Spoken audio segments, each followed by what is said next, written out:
Hello friends, welcome to Banu sir சுவையரசில். வாங்க இன்றைக்கி மிக்ஸ்டு நட்ஸ் சட்னி எப்படி பண்ணுறதுன்னு பார்க்கலாம். ரொம்ப ஹைலி ப்ரோட்டீன் இருக்கிற சட்னி இது. நம்ம குழந்தைங்கள்லாம் வந்து கொஞ்சம் ஜூஸோ இல்லை மில்க் ஷேக்கோ நட்ஸ் போட்டு குடிக்க மாட்டேங்கிறாங்க, தனியாக ட்ரை ஃப்ரூட்ஸ் சாப்பிட மாட்டேங்கிறாங்கன்ற பட்சத்தில் இந்த மாதிரி ஆப்ஷன் வந்து ரொம்ப ஏற்ற ஆப்ஷன் இது. இதுக்கு இருக்கிற நட்ஸ் எல்லாமே நம்ம சேர்த்துக்கலாம், ட்ரை ஃப்ரூட்ஸ் எல்லாமே சேர்த்துக்கலாம். அதாவது ஃப்ரூட்ஸுன்னு கிடையாது, ட்ரை நட்ஸ் எல்லாம் சேர்த்துக்கலாம். பாதாம், முந்திரி, கொஞ்சம் பிஸ்தா, சால்டட் பிஸ்தா, கொஞ்சம் பொட்டுக்கடலை, வேர்க்கடலை, அப்புறம் கடலைப்பருப்பு, கருப்பு உளுந்த பருப்பு, வெள்ளை உளுந்த பருப்பு.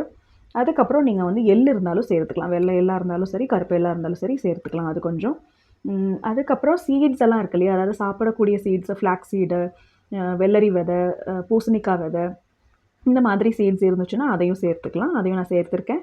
வாங்க இப்போ எப்படி செய்கிறதுன்னு பார்க்கலாம். இப்போ கடாயில் 2 டேபிள் ஸ்பூன் எண்ணெய் ஊற்றிருக்கிறேன். இப்போ இந்த சீட்ஸ் எல்லாத்தையுமே, இந்த நட்ஸ் எல்லாத்தையும் நம்ம வந்து பொன்னிறமாக வறுத்து எடுத்துக்கலாம். தீய விடாமல் பொன்னிறமாக வறுத்து எடுத்துக்கலாம்.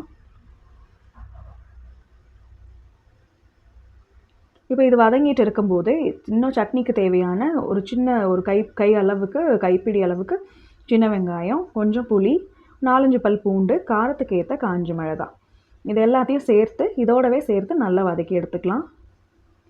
அடுப்பை மீடியம் ஃப்ளேமில் வச்சு தீய விடாமல் நல்லா வதக்கி எடுத்துக்கலாம். சும்மா கலருக்காக நான் ஒரு 2 காஷ்மீரி சில்லி ஆட் பண்ணிக்கிட்டேன். அது வந்து ஆப்ஷனல் தான், நீங்கள் இருந்தால் சேர்த்துக்கலாம், இல்லைன்னா ஒன்றும் பிரச்சனை இல்லை.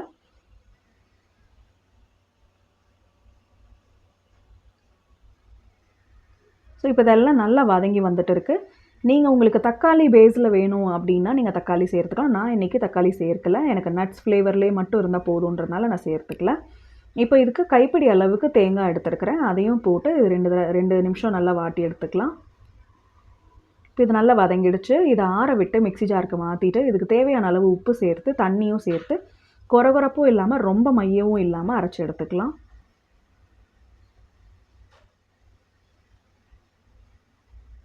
பாருங்கள், இந்த அளவுக்கு நல்லா அரைச்சி எடுத்தாச்சு. இப்போ இதுக்கு ஒரு தாளிப்பு கொடுத்துடலாம். தாளிப்பு கரண்டியில் 2 டேபிள் ஸ்பூன் எண்ணெய் ஊற்றியாச்சு.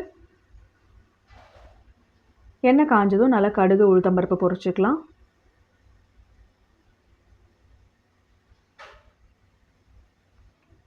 கடுகு நல்லா பொரிஞ்சு வந்ததும் 1/4 டீஸ்பூன் அளவுக்கு உளுத்தம்பருப்பு சேர்த்து, அது நல்லா பொரிஞ்சு வந்ததும் நம்ம வந்து கருவேப்பிலையை சேர்த்து சட்னியில் எடுத்து கொட்டி தாளித்தோம் அப்படின்னா நம்மளுக்கு ரொம்ப அமிர்தமாக இருக்கிற மாதிரியான ஒரு சட்னி இது. ரொம்ப நிறைய சத்துக்கள் நிறைஞ்சது.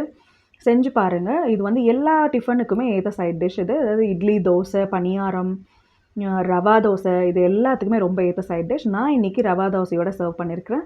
செஞ்சு பார்த்துட்டு எப்படி இருக்குன்னு சொல்லுங்கள். தேங்க்யூ.